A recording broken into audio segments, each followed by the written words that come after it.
건강히 각각 좋게 임할 수 있기를 축복합니다. 예수 그리스도 안에서 성도가 되었다는 것을 고백하고 감사하는 이 교인이 절대로 잊지 말아야 할 것이 있습니다. 그것은 성도란 어떤 자인가는 자기 정체성이죠. 그것을 잊어서야 어떻게 성도다운 모습을 나타내볼 수가 없지 않습니까? 성도란 그러면 어떠한 정체성, 자기 존재 이유, 그것은 스스로의 존재 이유가 아니라 하나님께로부터 부름을 받은 존재 이유입니다. 따라서 하나님께로부터 부름을 받아 하나님의 자녀로서 세움을 받은 그럼으로써 주어진 존재 이유 또는 그것은 목적, 그것을 잊지 않아야 하는데 그것은 곧 다름 아닌 하나님을 영화롭게 하는 것입니다. 즉 하나님의 영광을 돌리는 것이에요. 하나님께서 내게 베푸신 은혜, 그것에 감사함으로 하나님께 영광을 돌린다. 근데 어떻게 하나님께 영광을 돌리는가? 하나님은 스스로 영광스러운 존재이시기 때문에 다른 어떠한 것에 의해서 그것으로 말미암아 영광이 더해지거나 그렇게 되는 분이 아니신데 하나님께서 영광을 받으신다. 어떻게 해서 우리가 하나님께 영광을 돌릴 수 있을 것인가? 그것은 하나님께서 기뻐하는 일을 행함으로 하나님께서 영광을 받으시는 것이에요. 그리고 또 모든 인류 가운데 보편적으로 살아야 될 마땅한 도리가 무엇인가를 이미 밝히 말씀하셨으니 이 앞서 로마서 본대로 이방에게는 양심이요 유대인에게는 율법을 주신 것이죠.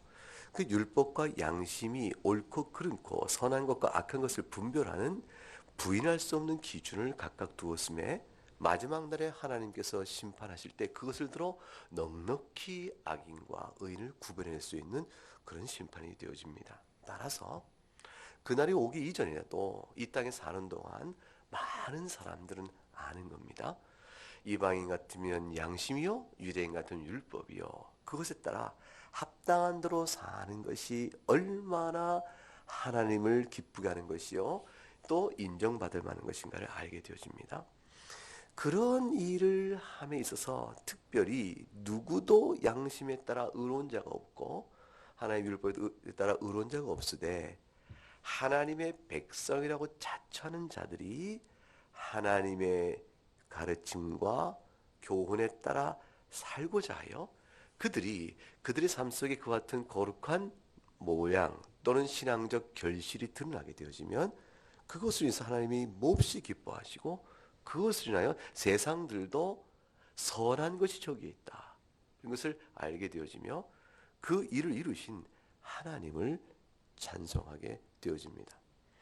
그러므로 쉽게 얘기하면 착하게 사는 것이에요. 즉 선행과 덕을 행함으로 성도는 하나님께 영광을 돌릴 수가 있습니다. 선행과 덕이란 것이 우리를 성도로 출발하게 하거나 성도이기 위한 자격이나 공로의 근거가 되지는 못합니다. 왜냐하면 그럴 만한 선을 행할 수가 없기 때문입니다. 그럴 만한 덕을 쌓을 사람이 우리 가운데 없기 때문이죠. 전적으로 부패한 우리들에게 어떠한 선행과 덕으로 하나님의 자녀요 또는 구원이요 또는 영생이요 말할 만한 공로적 자격적 근거를 이룰 수가 있겠어요. 전적으로 불가능하다. 그것이 이제 로마서에서 계속 가르치는 중요한 영적 진리입니다. 그럼에도 불구하고 그럼에도 불구하고 하나님의 자녀는 또 다른 측면에서 보게 되면 선행과 덕을 행하도록 하나님이 이끄셔서 그 행해진 선행과 덕으로 인하여 하나님이 기뻐하시는 것과 더불어 온 세상으로부터 영광을 받으신다. 그 사실을 우리에게 잊지 말도록 교훈하십니다. 성도는 그 부분을 아주 마음속 깊이 새겨야 됩니다. 왜냐하면 그것은 내가 부패하여 행할 수밖에 없었던 모든 죄를 거슬리는 일이요. 내가 죽은 자가 아니라 산 자임을 나타내는 증거들이기 때문에 그렇습니다. 내가 산 자라는 나의 증거, 내가 하나님의 은혜로 생명을 받았다는 증거가 내 안에 나타나게 되어지면 그것은 선행과 덕으로 드러나는 것이요. 따라서 그것은 세상에 알지 못하는 사람은 어떤 이치와 어떤 까닭 때문에 드러나는 선행과 덕인지 모르지만 자신들도 신기한 훌륭한 삶 사는 자체로 인해서 영적인 이치는 몰라도 저들이 믿는 하나님은 정말 훌륭하신 게 틀림없다. 저들은 어찌됐건 제대로 된 사람인 것 같다 라는 식의 평판이 있게 되어지고 그들의 종교를 함부로 업신여기지 못하게 되어지며 실제로 그들의 종교가 옆에 있을 때 자기 죄상이 드러나므로 그렇게 미워하고 하나님을 싫어하는 사람들이 하나님을 섬기는 자들의 아름다운 덕행이 드러날 때 어떻게 견디겠어요? 그러니까 그렇게 싫어하고 저들을 핍박하려고 한다 할지라도 두려움 가운데 행하게 되는 겁니다. 두려움 가운데 교회를 핍박하는 사람들이 있게 될 때, 그럴 때 하나님의 영광을 받으시는 것이에요. 그러니까 신자와 하나님의 백성들을 핍박할 때 도무지 두려워할 이유가 없는 그런 핍박은 어떤 것일까요? 누구나 봐도 죄인들이야. 세상의 악과 도덕적 타락 속에 살아가는 자들이 하나님의 이름을 모였는데 그들을 핍박한다. 이쪽에서는 핍박이라고 말하는데 그들 입장에서는 정당한 심판인 것이에요. 그런 심판을 받기 합당한 자들만 쭉 모여있는 종교 무리들, 그들을 뭐라고 말하고 세상이 이렇게 심판할 때, 그럴 때 하나님을 부른다는 자들은 우리의 종교를 핍박한다고 말하지만 세상이 볼 때는 하나님을 두려워할 이유도 없고 니들이 뭐라고 부르건 말은 맞을지 모르지만 행함은 이런 판단을 심판을 받기에 적절하니 마땅한 보응이라 그렇게 생각하겠죠. 하나님의 영광을 가리우는 게 되어집니다. 마태복음 5장 14절과 16절 그 유명한 구절의 말씀, 예수님께서 하신 말씀을 볼까요? 마태복음 5장 14절과 16절 말씀을 보면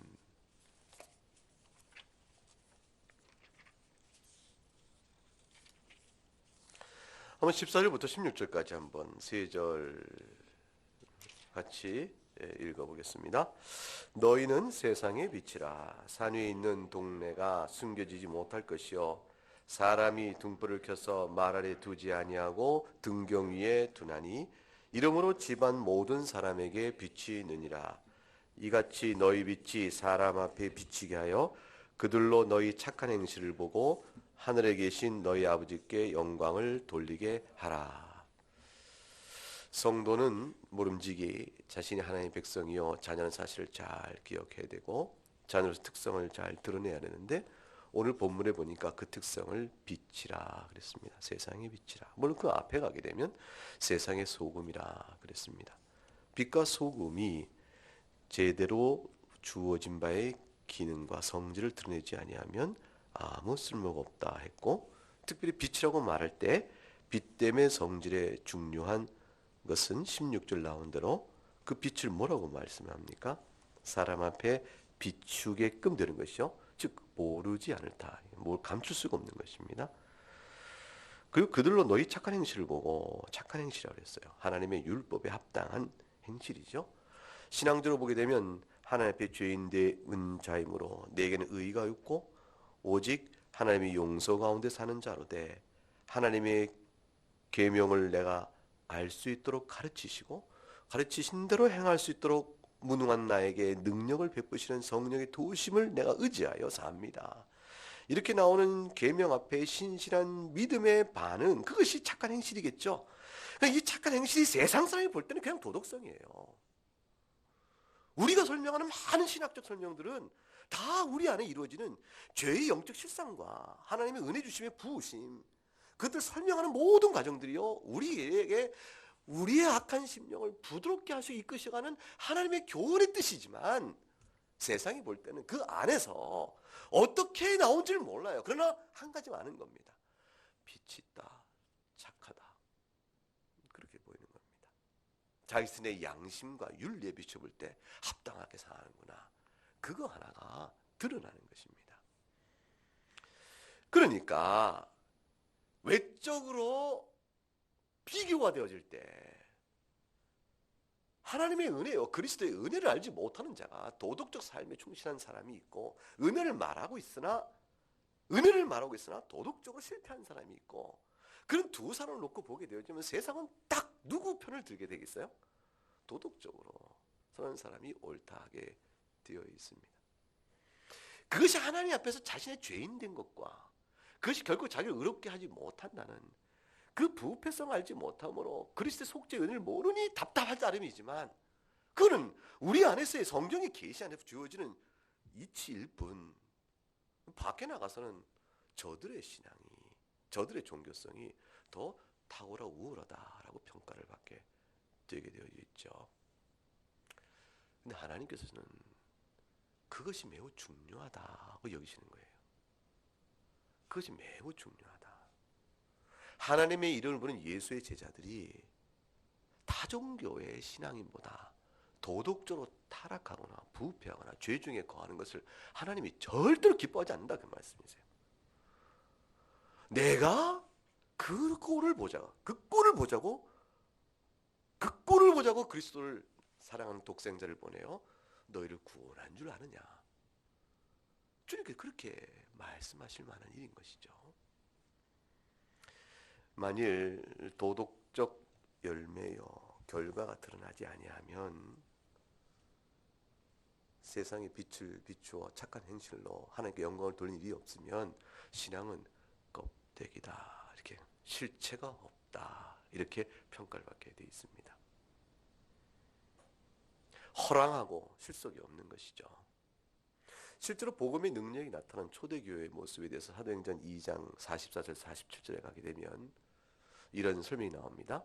믿는 사람이 다 함께 있어 모든 물건을 서로 통용하고 재산과 소유를 팔아 각 사람의 필요를 따라 나눠주며 날마다 마음을 같이하여 성전에 모이기를 힘쓰고 집에서 떡을 떼며 기쁨과 순전한 마음으로 음식을 먹고 하나님을 찬미하며 온 백성 칭송을 받으니 오순절에 성령이 강림한 신약교회를 탄생하게 될 때 하나님께서 교회의 정체성, 신자에 합당한 도리 그것에 대해서 온 백성에게 칭송을 받으니 하나님을 찬미하며 이 말씀으로 그 성격을 규정합니다.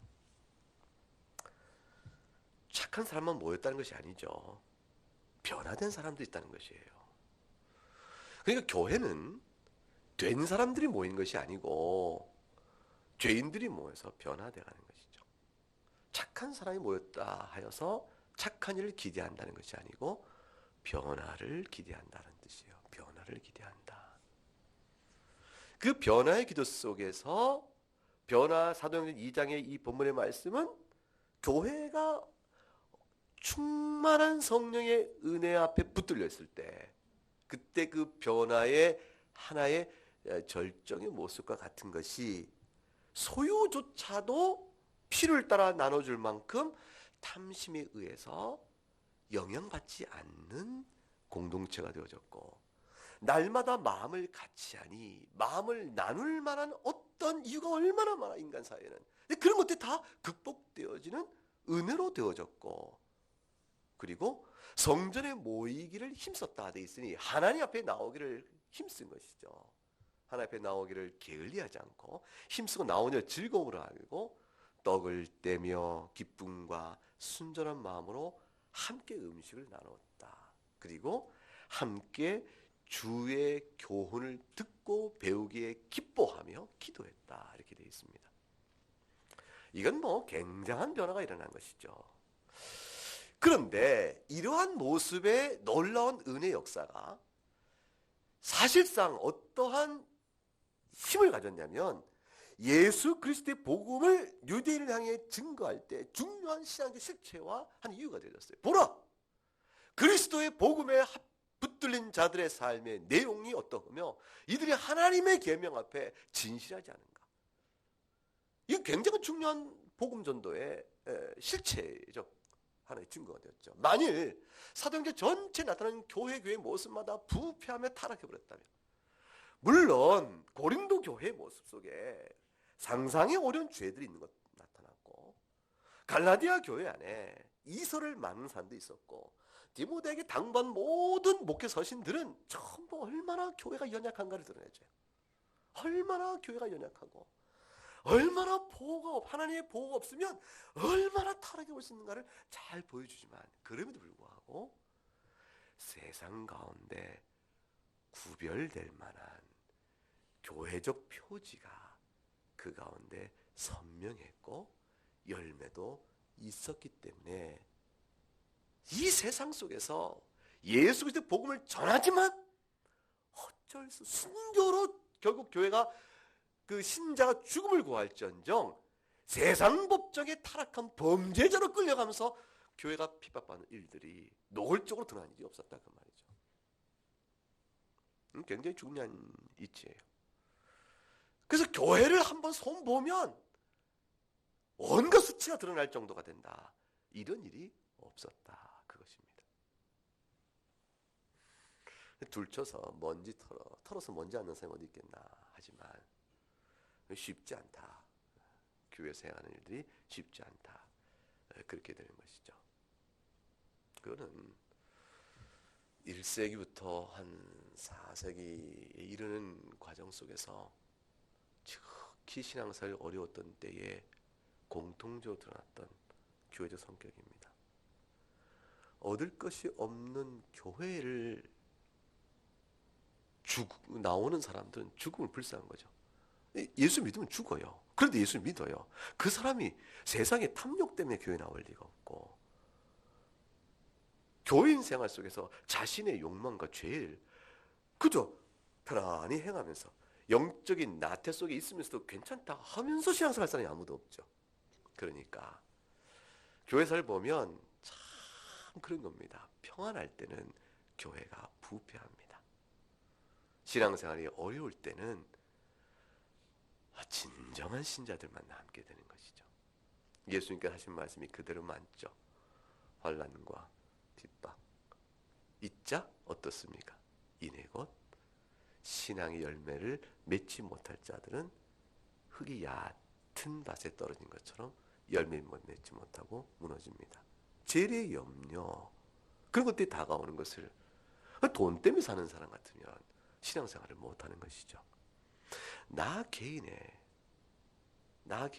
일생의 한때의 다양한 측면에서의 자기 확인을 위해서 신앙생활을 하게 되면 결국엔 신앙을 떠납니다.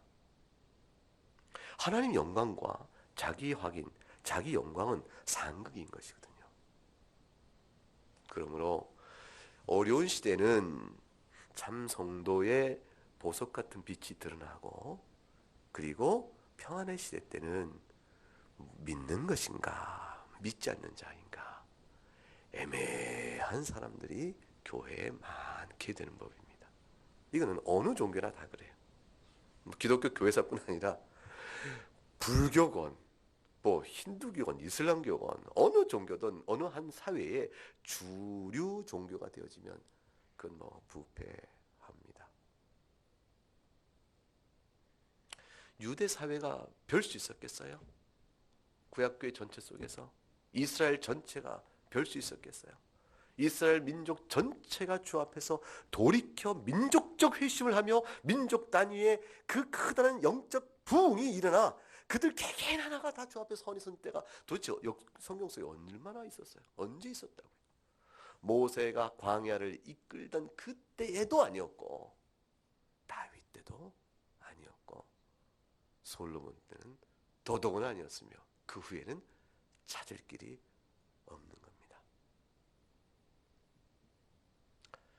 그러므로 이 모든 사실은 하나님의 교회 역사의 섭리적인 실패가 아니고 결국은 이 모든 사실을 통해서 우리에게 보이는 것은 뭐냐면 교회가 인간의 어떠한 제도권 안에 들어와 종교적 구조를 갖고 있을 때 우리는 그다음부터 놓치기 시작합니다. 형성화된 형식화된 종교적 제도와 교권의 틀 이것 자체의 충실함이 하나님 앞에 충성됨이라는 사실로 이렇게 생각이 바뀌어지면서 하나님 앞에 서 있는 벌거벗은 자신의 믿음 생활에 대한 적나라한 적용을 놓쳐버려요.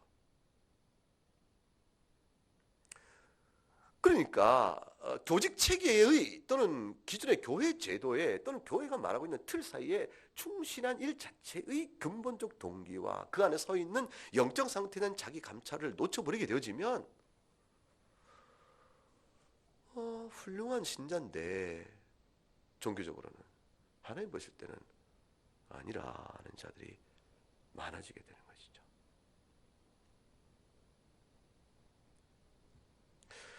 유대인들을 향해서 로마서 2장 23절 24절에 이렇게 얘기하셨습니다. 로마서 2장 23절과 24절 두 절 읽어볼까요? 율법을 자랑하는 네가 율법을 범함으로 하나님을 욕되게 하느냐? 기록된 바와 같이 하나님의 이름이 너희 때문에 이방인 중에서 모독을 받는도다. 유대인들은 잘 보세요. 율법을 자랑했습니다. 좋은 일입니까? 나쁜 일입니까? 좋은 일이죠. 율법을 자랑해야지 율법을 부끄럽게 여기면 되겠습니까? 하나님 주신 율법인데. 자, 근데 어떤 식으로 율법을 자랑했는가? 생각해 보십시다. 유대인들 율법을 자랑했는데 나름대로. 근데 어떠한 방식과 태도로 유대인들은 율법을 자랑했는가? 그걸 잘 봐야 하는데 첫째는 17절입니다. 읽어보죠. 17절. 유대인이라 불리는 네가 율법을 의지하며 하나님을 자랑하며. 그랬어요. 다 좋은 말이에요. 이 말은 뭐냐면 율법을 의지했다는 건 뭐냐면 율법을 손에 들자 됐어 이와 같은 거예요. 여러분 뭐가 있지 이렇게 얻고자 하는 것이 손에 딱 들어왔을 때 됐어 기쁘잖아요. 의지가 되고 안도감이 되어지죠. 자 시험 봤는데 합격했어요. 그러면 어때요? 됐다 이런 거 아니겠어요? 직장에 청원했는데 입사가 됐어요. 됐다. 돈이 필요할 때 필요한 돈이 채워졌다. 됐어. 이렇게 이런 것처럼 유대인들이 하나님께 율법 받으면서 됐다. 하나님의 자녀가 됐구나. 이렇게 하나님 앞에 하나님의 자녀여 백성으로 부름받아 그들에게 하나님 주신 바 된 율법 때문에 됐다. 하나님의 자녀로서의 신분의 확인이요 증표와 같은 이방인에 없는 율법 받은 것을 자신들이 안도감과 그런 의미에서 의지를 했다. 그런 뜻이에요. 그러므로 해서 하나님을 아주 자랑했어요. 하나님을 모르는 이방인들 앞에서 봐라! 우리는 하나님의 택함을 받은 하나님의 백성들이다. 율법을 봐라. 너희는 없지. 그러면서 안도하며 하나님을 자랑했다. 그렇게 17절에 말합니다. 어떻습니까? 별 문제 없을 것 같잖아요. 그런데 18절과 20절을 읽어볼까요? 그런데 그렇게 하면서 18절 20절까지 읽어봅니다. 율법의 교훈을 받아 하나님의 뜻을 알고 지극히 선한 것을 분간하며 맹인의 길을 인도하는 자여 어둠에 있는 자의 빛이요 율법에 있는 지식과 진리의 모본을 가진 자로서 어리석은 자의 교사여 어린아이의 선생이라고 스스로 믿으니. 그렇게 율법에 안도하며 하나님을 그렇게 우리를 택해준 하나님을 자랑하면서 그들이 스스로 믿는 것이 있어요. 우리들은 이런 자들이라고 말했던 자기 정체성에 확인한 바가 18절부터 20절까지 나오는 겁니다. 첫째는 우리 율법을 받았으니까 하나님 뜻이 무엇인지를 율법을 통해서 분별할 수 있게 되었고 따라서 하나님께서 옳다 하시는 것이 무엇인지에 관한 지식을 누가 가져요? 우리가 가지고 있다. 이방인은 모르니까. 너희는 하나님이 옳다고 말하는 것이 무엇인지 모르므로 너희는 악하되 그 지식을 분별하는 우리들은 하나님의 거룩하심과 오르심을 인정하고 따라서 그와 같은 일에 따라서 그 18절이에요. 그것을 우리가 가졌으니 이것을 근거로 누가 맹인들을 인도할까? 우리는 뭐가 됩니까? 이방인에 비해서 눈뜬 자가 된 것이죠. 이방인들은 없으니 보지 못하는 자요 맹인과 같다면 우리는 저들을 바른 길로 인도해야 될 인도자가 된 것이요. 저들은 어둠 속에 있지만 우리는 그들에게 갈 길을 비추는 빛을 가진 자가 되어졌고 따라서 율법에 있는 지식과 진리의 모범을 가진 자인즉 우리는 어리석은 자가 아니요 어리석은 자를 가르칠 지혜로운 교사이며 어린아이가 아니요 어린아이를 가르칠 선생이라 생각한 것입니다. 이게 굉장한 프라이드예요. 굉장한 자부심이었습니다. 이거 자체는 부인할 수 없는 하나님의 선민들 택함 받은 자의 가진 큰 은혜죠. 사실 그렇잖아요. 그런데 문제는 뭐냐면 실상이에요. 그런데 저들의 실상은 어떤가? 스스로 믿고 있는 바대로 그들이 정말로 어린아이 선상이라 할 만한 자며 어리석은 자의 교사라 할 만한 자며 어둠 있는 자에게 빛을 비출 자이며 맹인들의 길을 인도할 만한 자인가? 라고 질문을 던지며 그들을 뒤집어 보게 되면 아니라 하는 거야. 아니라. 무엇을 가지고 아니라니까? 알고 봤더니 아이고 저들은 율법이 없었어! 이렇게 되는 것이 아니에요. 아니 그것이 아니라 그 말이에요. 알고 봤더니 저들이 그렇게 자처하니까 정말 그런가 하고 들여다봤는데 속았네. 저들은 율법이 없었어. 율법이 아니라 자기의 생각이었네. 하나님 주신 율법이 아니었어. 그렇게 된다면 사기잖아, 사기. 네. 과연 저들이 그럴 만한 자인가? 라고 질문을 던지면서 들춰보는 것은 저들이 율법을 진실로 하나님께 받았는가? 저들이 정령껏 율법으로부터 무엇이 옳고 그른가에 대한 선한 지식을 가졌는가? 여기에 있는 것이 아니고 들춰보니까 원래 저들도 맹인이잖아. 저들은 우리에게 가르치되 자신으로 하나도 행하지 않아. 그곳에서 저들의 영적 실상이 드러나는 것이라 그 말입니다. 예수님께서 마태복음 15장 14절에 이들은 맹인이면서 맹인을 인도하는 자에 불과하다 하셨습니다. 뭐라고 하셨냐면 그냥 두라. 그들은 맹인이 되어 맹인을 인도하는 자로다. 바리새인들 가르치는 말씀입니다. 만일 맹인이 맹인을 인도하면 둘 다 구덩이에 빠지지 않겠는가? 저들은 구덩이를 피해갈 진리의 능력과 분별도 없다. 둘 다 빠질 것이라. 이런 평가를 한 것은 저들이 가르치고 스스로 믿고 주장하는 바에 비추어 그들이 행하는 행실이 너무나도 달랐기 때문이라 하는 데 이유가 있습니다. 21절과 22절 사도 바울을 통해서 하나님께서 이렇게 말씀하시는 겁니다. 21절 22절 읽어봅니다. 그러면 다른 사람을 가르치는 네가 네 자신은 가르치지 아니하느냐? 도둑질하지 말라 선포하는 네가 도둑질하느냐? 간음하지 말라 말하는 네가 간음하느냐? 우상을 가증히 여기는 네가 신전 물건을 도둑질하지느냐? 한마디로 자신을 가르치지 않은 것입니다. 21절. 남은 가르치나 자신을 가르치지 않은 것이죠. 마태복음 23장 23절에 하나님께 주님께서 바리새인들을 책망하시며 말하기를 그러므로 무엇이든지 그들이 말하는 바는 행하고 지키되 그래서 그들이 하는 행위는 본받지 말라 했습니다. 이와 같은 일이 오늘 우리에게도 있다면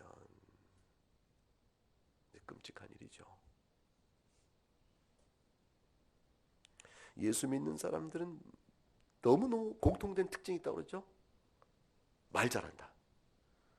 세상에 말 잘하는 사람이 두 부류가 있는데 하나는 공산당이고 하나는 예수 믿는 사람이에요. 이거 처음 듣는 일이 아니죠. 공산주의 이념을 가진 사람처럼 말 잘하는 사람은 거예요. 근데 예수제이라고 말하는 사람처럼 또 말 잘하는 사람이 없는 거죠. 이 두 사람은 말 잘한다. 공산당은 주장은 이념적 지향은 그럴듯했으나 실상 속에는 똑같이 부패한 자이기 때문에 인권 유린과 악의 형편을 역사 속의 실상 속에 다 드러났죠. 자, 그러면 또 다른 말 잘하는 사람이 예수쟁이들의 실상은 어떻게 드러날까? 이것이 이제 주님 오늘 하시는 말씀과 똑같습니다. 예수 믿는 사람을 보고 예수를 믿고 싶은 마음이 들어야 하는 것이고, 한마디로 목사를 보고 저분이 믿고 있는 또 선포하는 말씀이 진리일 것이라는 동의나 이렇게 좀 이게 되어야 할 텐데 참 어렵죠. 물론 사람의 인격적 성숙이 사람 삶을 감화시켜 그 사람을 어떤 사상과 종교로 끌어오고 어떤 구원이 이끄는 일은 그 자체는 아주 희소한 일이고 특별한 사람에게만 나타나는 영적인 카리스마예요. 이건 보통의 사람들에게는 기대하기 어려운 것이고 역사상 아주 뛰어난 성자라 이끌 만한 훌륭한 행동한 사람의 그 주변에 그 몇 사람들에게 미치는 영향이 있죠. 보통의 사람은 그렇지 못합니다. 그래 불구하고 아니라는 증거가 너무 많으면 안 되잖아요. 그래서 오직하면 복음을 믿는 사람은 상식대로 행동하자 이런 말이 이제 설득력 있게 들리게 되는 거예요. 이건 이제 합동신학 때문에 어느 한 교수님이 본인을 가리켜 상식의 사도라 이렇게 읽으면서 예수 믿는 신학생들에게 여러분 신학생들은 제발 상식적으로 행동하자. 상식적으로. 목회가 상식이요? 그게 그분의 주장이에요. 목회가 상식이다. 상식 밖의 일 때문에 복음의 훼손들이 너무 많으니까. 상식이라는 것은 단순한데. 그러니까 복음을 말하는 자들에게서 탁월한 도덕적 가마 감동의 실력을 보고서 이렇게 믿는 것은 아주 특별한 사람의 경우 해당되는 일이라고 쳐도 보통의 일반적인 지도자나 일반적인 신자들의 경우는 어떻게 되겠어요? 반대 증거는 적어야 되지 않겠냐. 일반적으로 다른 사람들에게 사람이라면 그렇지 하고 나타나는 일반적인 보통의 반대 증거들 많잖아요. 나쁜 짓 하는 것들. 그것들이 크게 들으면 좀 적네라는 것은 드러날 수 있잖아요. 조금 조심하는구나. 그걸로 신뢰받는 거 아니겠어요? 좀 신중하구나. 그걸로 신뢰받는 거 아니겠어요? 무슨 대단한 신격을 갖춰서 감동을 주기는 어렵지만 말씀의 뜻은 그것이에요. 그런데 지금 적나라하게 드러나는 것이잖아요. 다른 사람이 가르친 네가 네 자신 가르치지 아니하고 도둑질 말라 선포하는 네가 도둑질을 해버리니 어떻게 알겠냐. 간음하지 말라는 네가 간음을 하고 우상을 가중히 여기지 말라 하는 네가 남의 이 우상은 이방인 신전이죠. 이방인 신전에 쓱 들어가요. 유대인이 이 우상을 섬기면 되겠어요? 안 되죠. 그래서 쓱 들어가서는 이 우상을 섬기는 이놈들 니들은 이렇게 비하지 않고 조롱하면서 탐나는 물건 있으면 쓱 집어 오는 겁니다. 속으로는 타협하겠죠. 우상의 것들은 다 하나님 것이니까 가져가도 돼. 저것들 것은 훔쳐도 돼. 라고 생각하는지 모르지만 도둑질한 건 아니에요. 도둑질의 내면 속에 뭡니까? 악한 탐욕이죠. 하나님의 계명을 어기고 있는 자신의 모습을 못 보는 거죠. 종교의 이름으로 자기를 돕고 위선하고 있는 거예요. 위선하고 있는 거죠. 예수의 이름으로 행하면 다 옳은가? 예수의 이름을 높이게 하는 일이라는 그 명분이 있으면 그 동기나 과정은 어쨌든 다 옳은가요? 아니잖아요. 아니잖아요. 오히려 더 중요한 것은 그것에 행동하는 행동에 속 깊은 영혼의 좌소, 그 성질, 하나님 그걸 보고 계시잖아요. 네가 나를 위하여 재물을 드리느냐? 네가 드린 재물 먹고 사는 하나님 아니야. 시편 50편 보실까요?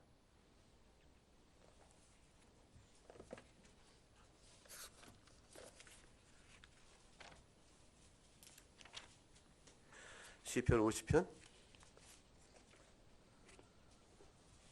16절에서 21절까지 한 절씩 나누어 읽습니다. 악인에게는 하나님이 이르시되 네가 어찌하여 내 율례를 전하며 내 언약을 네 입에 두느냐. 네가 교훈을 미워하고 내 말을 네 입으로 던지며 도둑을 본즉 그와 연합하고 간음하는 자들과 동료가 되며 네 입을 악에게 내어주고 내 혀로 거짓을 꾸미며 앉아서 내 형제를 공박하며 네 어미의 아들을 비방하는도다.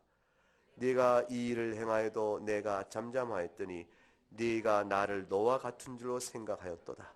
그러나 내가 너를 책망하여 네 죄를 내 눈앞에 낱낱이 드러내리라 하시는도다.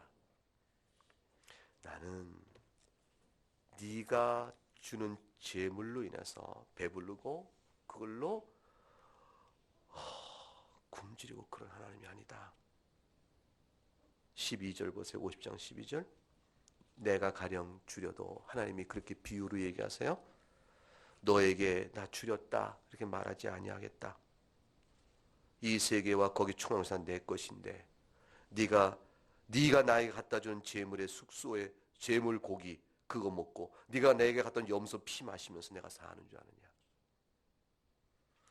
네가 그 악을 행해도 내가 심판을 연기하고 있더니, 심판을 연기했더니 하나님도 똑같은 줄 알고 이것이 하나님 섬기는 예라 생각해서 자신을 정당하고 우리가 믿는 하나님은 이런 걸 괜찮다 말하는 것은 결국 뭐가 되는 것이에요? 자신들이 옳다라고 말하고 하나님 나를 인정할 거라고 말하는 순간 하나님이 자기의 죄악과 똑같은 하나님 줄 동일화시키는 것이니까 하나님께서 하신 말씀이에요. 마지막 날에 낱낱이 드러나 책망하시기로 하셨어요. 낱낱이 드러나 책망하실 것이라. 위선과 외식의 거짓 신앙은 다 드러나게 되어 있습니다. 하나님의 이름과 예수 그리스도의 이름과 교회의 이름을 빙자하여 사욕을 취한 자들의 모든 죄성은 다 드러나게 되어 있습니다. 숨김없이 드러날 것이며 그들의 악행으로 인한 모든 하나님의 모독한 죄를 하나님께 그날에 판단하실 것이에요. 예수 그리스도의 절대적인 용서의 은혜, 십자가의 전적인 죄사함을 빙자하고 그 앞에 내세우면서 온갖 흉한 짓을 그냥 해도 괜찮다고 생각한다면 그게 바로 그런 죄예요. 여보시오, 우린 마음대로 먹고 노세. 괜찮아, 괜찮아. 여기 쓴 모든 비용은 다 그냥 갚아준다고 그랬어. 그 약속 믿고 그 돈을 갚아주겠다는 말씀하신 너무너무 싫어하는 일만 골랐어요. 그게 말이 되냐 그 말이. 신용카드를 주시는 것이죠. 갖다 써. 네가 행하는 모든 것은 비용은 내가 대마. 신용카드 줬더니 이 신용카드 막 세상이 흔들면서 그걸 자랑으로 이마에 다 붙여놓고 온갖 사람 불러다가 흥청망청 죄악된 일을 다 하고 나서 그 값을 신용카드 긁으려고 하면 긁어질까? 예수 그리스도의 죄사함의 은혜는 그렇게 긁어질 신용카드가 아닌 것입니다. 그러기 위해서 주신 보혈의 피가 아니에요.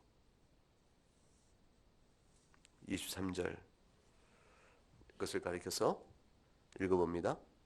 율법을 자랑하는 네가 율법을 범함으로 하나님을 욕되게 하느냐. 이들이 율법을 17절에 의지하며 하나님을 자랑하였으나 그러나 실상은 23절의 판결은 하나님을 욕되게 했다. 아니 하나님, 우리가 하나님을 얼마나 자랑스럽게 여겼는데, 우리가 이방인 중 얼마나 하나님을 높이며 우리가 하나님을 자랑스럽게 생각했는데, 우리와 같은 이가 있는가? 우리 같은 이를 택하신 하나님을 찬양하자 얼마나 우리가 그랬는데 하나님은 우리에게 욕을 들었다고 하십니까? 자신들은 하나님을 자랑했다고 할 것이나 하나님께서는 욕을 먹었다 하시는 거예요. 얼마나 무서운 평가인가. 하나님을 욕되게 하는 자가 그 죄값을 어떻게 할 거예요? 그 죄값을. 마태복음 23장에 그 죄값을 이렇게 주님이 설명하셨어요.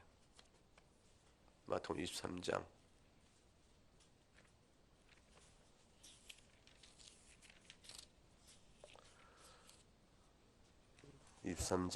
23절 읽어볼까요? 화 있으신저 외식하는 서기관들과 바리새인들이여, 너희가 박하와 회향과 근처의 11조는 들이되 율법에 더 좋아한 바 정의와 긍휼과 믿음은 버렸도다. 그러나 이것도 행하고 저것도 버리지 말아야 할지니라. 율법을 버린 거죠. 율법의 실상을 버린 거죠. 그러자 그런 자들을 지적하시고 33절에 결론 내리시기를. 33절 읽어봅니다. 뱀들아, 독사의 새끼들아, 너희가 어떻게 지옥의 판결을 피하겠느냐. 피하지 못합니다. 지옥의 판결을 피하지 못합니다. 그 죄값은 지옥입니다. 왜냐하면 오늘 본문에 나온 대로 하나님 이름이 24절 너희 때문에 이방 중에서 모독을 받는 결과를 나왔으니, 하나님을 모독한 자, 신성 모독한 자는 마귀죠. 그와 같은 자리에 들어갈 것입니다. 에스겔 이 말씀은 어떤 이는 이사야에서 인용된 것이라 많이들 하는데, 비슷한 문구가 나오니까 에스겔 36장에 그 적나라하게 이 말씀 내용의 인용이 설명되어 갑니다. 구약성경 에스겔 36장 17절과 20절을 보면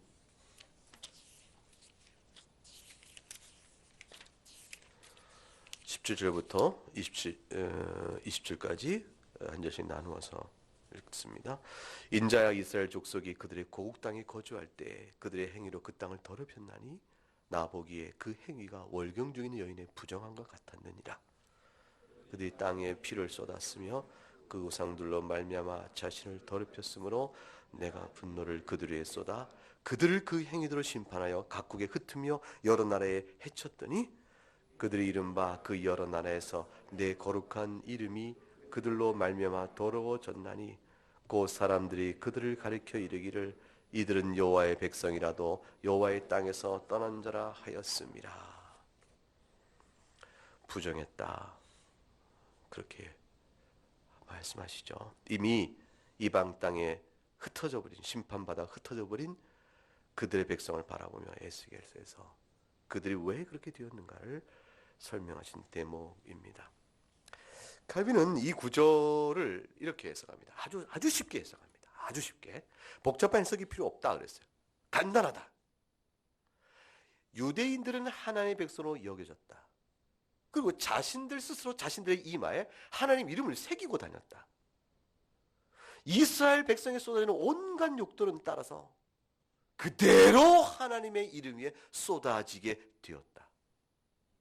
그런 까닭에 그들이 짊어지고 다니는 하나님의 이름이 그들의 악한 행실로 말미암아 사람들 가운데서 욕을 먹을 수밖에 없게 된 것을 가리키는 말씀이라. 그러니까 하나님의 은혜를 자랑하고 하나님의 자녀는 영광을 받았음을 떠버리고자 할 때, 드리고자 할 때 자신이 그리스도임을 감추는 비겁한 일들을 옳다라고 말하는 것이 아니고 그 처신이 차라리 낫다. 차라리 내가 그리스도 안 드러냈으면 그리스도 욕되게 하지 않을 거 아니냐. 그러니까 나는 난 죄 중에 있으니까 그리스도 몰라요 이렇게 자신을 감추는 게 옳다고 말하는 것이 아니고 그건 얼마나 비겁하면 이미 자신의 위선적 외식장을 자기가 잘 아니까 하는 얘기 아니겠어요. 죄된 일을 행할 때 남이 뭐라고 말하면 하나님 앞에 은밀히 회개할 뿐만 아니라 자신의 손가락질하는 자 앞에서 그렇습니다. 제가 그런 자입니다. 인정하는 용기 속에서 그리스도의 영광이 나타나요. 제가 여러분 나을 것이 없는 죄인이니 저로서는 그를 불구하고 죄를 용서한 주님을 바라볼 따름입니다. 나를 품으신 그리스도의 은혜를 생각하면 여러분이 손가락질하는 그런 인생에 그런 많은 허물을 행하지 말았어야 하는데 제 성정은 죄 중에 있는지라 부끄러운 일을 많이 행했습니다. 이제부터 나는 회개 시간을 갖습니다. 여러분의 노여움이 가라앉고 용서할 때를 바라보면서 하나님 앞에 회개합니다. 그렇게 들어가면 그리스도의 이름을 드러내며 남보다 뛰어난 도덕 행실을 못 살아도 실패할 때라도 하나님의 이름이 모독을 받지 않아요. 오히려 하나님 이름이 높임을 받습니다. 죄를 인정하는 자들이구만. 그 죄를 용서하는 하나님을 바라본다고 회개한다니 그 하나님 참 용서가 많으신 분이구만. 속으로 나도 또한 드러나지 않아서 그런데 똑같은데 나의 죄는 어떡하나. 나도 그 하나님 앞에 나가야겠구만. 은혜의 역사가 비춰지는 겁니다. 요컨대 신앙의 원리상 참되게 은혜를 받은 자는 하나님을 욕되게 하는 일을 태연하게 또는 의지적으로 고집하며 습관적으로 계속해서 행할 수가 없는 겁니다. 영적 원리상 허락되질 않습니다. 우리 안에 구원받는 믿음을 주신 성령께서 우리를 그렇게 두지 아니하세요. 죄를 짓는 일이 없다는 것이 아니고 우리가 다 죄 짓고 사는 그 모습이 없다는 것이 아니라 완전하지 않지만, 아니 완전한 말을 비교하기조차 부끄러울 만큼 부끄러움이 많지만 의도는, 중심의 의도는 항상 하늘을 바라보는 겁니다. 주님께서 나를 용서하신 것처럼 나도 남을 용서하고 또 용서를 남에게서 구하고 긍휼히 여기신 그 사랑 때문에 다른 일을 긍휼히 여기고 오래 참으신 나도 오래 참고 나는 그 가운데 그 은혜를 입었으니 하나님의 계명을 지키고자 애를 쓰고, 애를 쓰는 나의 애씀이 나의 의의 기준이 돼 남을 판단하는 것이 아니고 도리어 부끄럽게 여기고, 그러면서 다른 사람 볼 때는 거룩한 삶의 변화가 이루어지고 있으나 자신 앞에서 늘 부드러운 마음을 계속 갖게 되어지는 것이죠. 그래서 말씀의 지식이 교만케 되는 것이 아니라 말씀의 지식이 우리를 부드럽게 만들어줘야 하는 것이. 에스겔 36장 21절 28절에 우리의 소망이 어디 있는가 나옵니다. 더럽혀졌다 했는데 21절에 이스라엘 족속에 들어간 그 열왕에서 더럽힌데 이 거룩한 이름을 내가 아꼈다. 하나님 이름을 아끼십니다. 22절 주여 계속 말씀하신 이스라엘 족속아 내가 이렇게 행하면 내 이름을 아끼면 너희를 위함이 아니요 너희가 들어간 그 열왕에서 더럽힌 나의 거룩한 이름을 위함이라. 23절 나의 큰 이름을 내가 거룩하게 할지니. 24절 그래서 내가 너희를 마침내 이방 땅에서 끌고 와. 25절부터 28절까지 같이 읽어봅니다.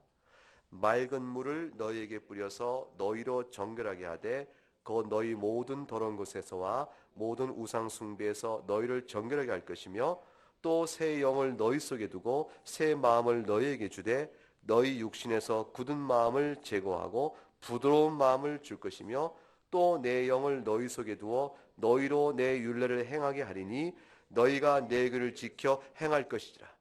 내가 너희 조상 준 땅에서 너희가 거주하면서 내 백성이 되고 나는 너의 하나님이 되는 하나님 나라의 공동체 교회 주심에 대한 영광이 드러난다 그 말이에요. 그것이 뭐예요? 27절 너희가 내 규례를 지키고 내 율례를 행함.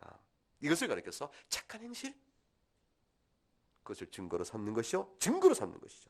그 모든 일들은 20절에 성령의 역사예요. 26절에 성령을 너희 속에 주신다 되어 있어요. 27절에 성령을 너희 속에 둔다 그랬어요. 성령 하나님의 내면적 역사가 우리의 굳은 마음, 옛 본성에 따라서 할 수 없던 완악하고 강팍한 마음을 부드럽게 해주세요. 부드럽게 해주세요. 용서받는 자의 행복을 아세요? 말할 수 없이 행복하죠. 두려워서 얼마나 큰 지동을 당할 것인가. 벌벌 떨고 어떡하면 좋아 싶은데 용서를 받는 그 순간에 안도감이 내려지는 마음 상태는 다 녹아버려요. 그 녹아진 그 마음으로 하나님의 율례를 행하게 한다. 26조의 굳은 마음을 부드러운 마음을 주는 것은요, 성령께 새 마음을 주신 것이 새 마음은 은혜에 대한 전적인 은혜에 대한 각성으로 이루어지는 마음입니다. 그 마음은 27절에 율례를 감사함으로 드리는 성도의 모습이 드러나죠. 그래서 오늘 주님께서 로마서에서 하신 말씀대로 저들에게 율법을 잘하는 네가 율법을 범하면 하나님을 욕되게 했다고 말할 수 있는 이유가 됩니다. 영적 정서요, 영적 원리요, 그것이 도무지 그렇지 아니한데 너희들에게는 달리 드러났으니 너희 율법이 너희를 하나님 앞에서 의롭다 하겠느냐. 유대인의 악함을 드러낸 겁니다. 이 말씀을 생각하면서 오늘 우리가 몇 가지 기도 제목을 나눠야 하겠습니다. 그에 앞서서 찬송을 같이 한번 하도록